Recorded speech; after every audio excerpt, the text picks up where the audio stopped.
Blurry lines, bold opportunity. The age of AI. Yep, that's me. The year is 2014. I can't remember correctly now.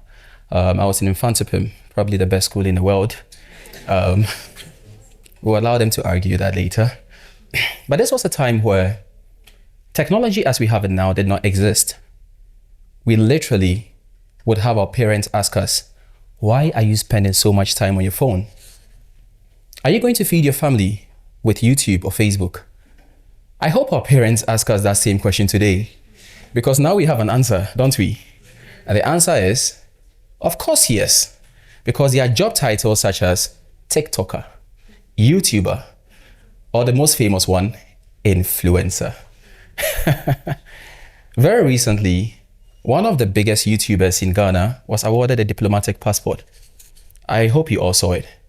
What did he do? He simply travels the world, takes videos, and uploads them on YouTube, hoping that people would watch. Now, he's paid a lot of money just to do this.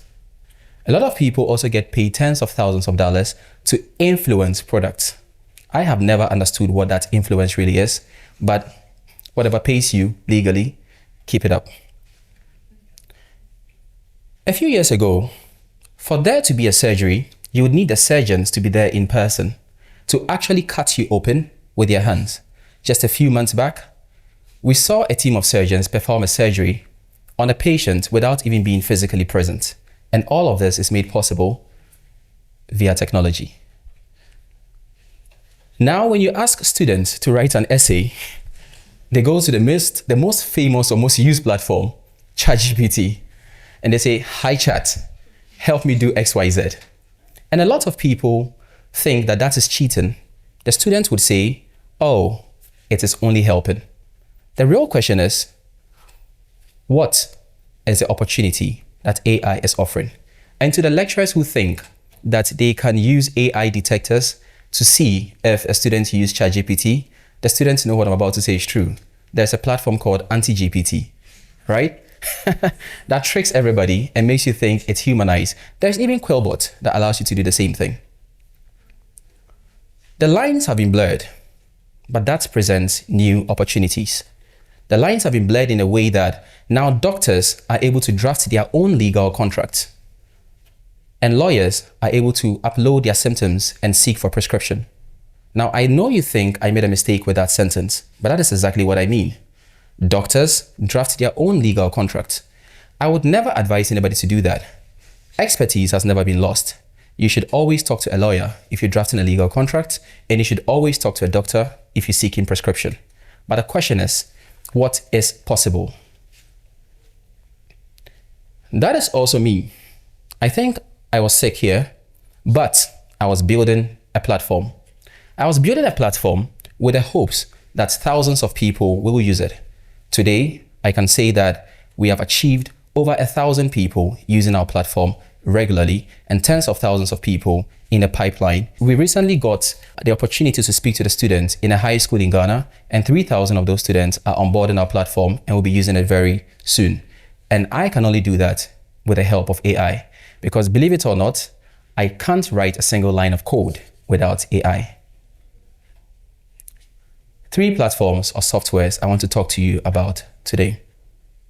The first one, GradeRun, the software or platform that I built. It helps students study smarter, score higher by facilitating their understanding and helping them generate exam questions that they can solve again and again until they have mastery over the course. The next one, Remotely, an AI-powered platform that connects job seekers with opportunities all over the world. And the last one, Replit, that enables anybody, anywhere in the world, literally build a website or a software at any point in time. You don't need a team of developers. There was a time where if you want to build a website or a simple software, you would need to assemble a team of developers and hope, against all hope, that they are able to deliver on time.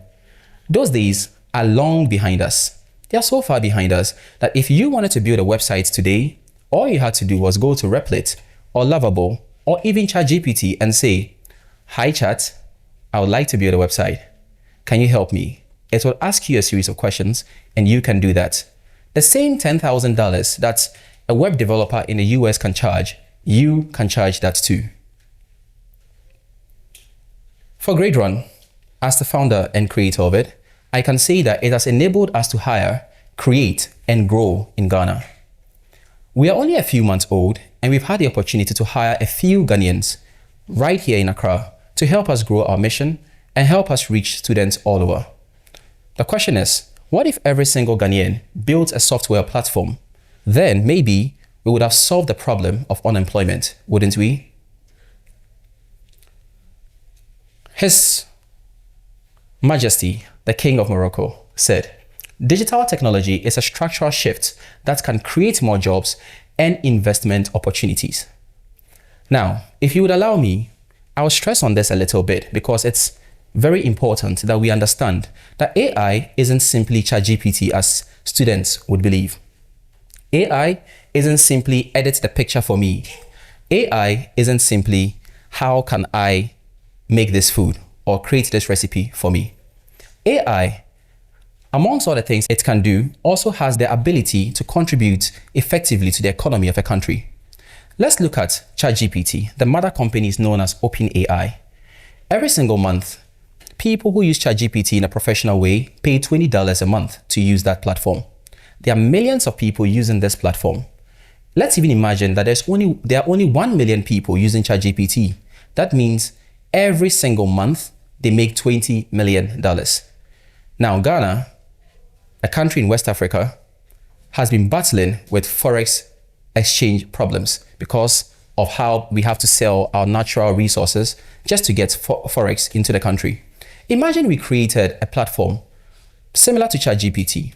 It might be GradeRun, it might be Remotely, it might be S32, it might be any platform. It might even be a platform that somebody in this room creates. That helps us rake in millions of dollars every single month. We would have solved the economy problem that we have currently in Ghana.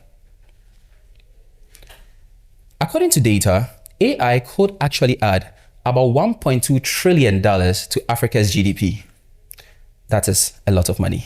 Ladies and gentlemen, let us all not be quiet as though that's not a lot of money. The richest man in Africa is currently valued at about 24 billion. This starts with a T. Currently, 78% of companies globally use AI. What does that mean for you and I? It means that sooner or later, this percentage is going to increase, whether we like it or yes. The good thing is, you and I can learn any AI skill that we need to today. And often, it's for free. You don't even have to pay a dime. ChatGPT has its free version, which I'm sure all of us have abused so many times. Some of you even wait for it to reset every 24 hours just so you can use the best version. And I can see all the guilty ones here. To the real question, what will we do with this blur? The lines have been blurred. Expertise seems to have been lost. But what will you and I do? A few recommendations from myself. Assuming you forget everything that you heard here today, which I hope you don't, please don't forget this. The future belongs not to those who fear the confusion, but to those who build in spite of it. AI, as many would say, is here to take the jobs of all of us. Some people think in a few years, we'll all be jobless. But the data proves very different. The data shows that today, even when you're in your first year in a university, or whether you're in high school, or whether you are in your postdoctorate program, you can simply do so many other things that you previously wouldn't be able to. Today, a young Ghanaian like myself, all the way in a country called Morocco, or shall I say a kingdom called Morocco, in a city called Marrakesh, I'm able to build a software that can serve thousands of people. And I know that in a few months or in a few weeks, we would even be in the hundreds of thousands. If I can do that with the help of AI, you should all ask yourself a simple question. What can I build? Not just for myself, but to serve the people around me, to serve humanity.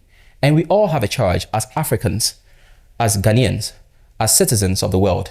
What are we contributing? Firstly, to our families. Secondly, to our country. Thirdly, to the world. If you can build a platform, if you can build a website, if you can create a solution that serves everybody, no matter where they are, this is your charge. Go and do it. And if you ever get stuck, the famous prelude, hey chat, how do I do this? And remember, if your ChatGPT has reached its limits, all you have to do is wait 24 hours to use the professional one again. This is my charge to all of you. We are in an era where everything is possible. We are in a time where things that we often dreamed were just fictions are now a reality. Will you take advantage of it, or will you fall into the category of fear, saying that AI is going to take my place? Or will you create something, help your economy, help your family, help your fellow mankind to make sure that we all prosper? Blurry lines, bold opportunities. We are now in the age of AI. Thank you.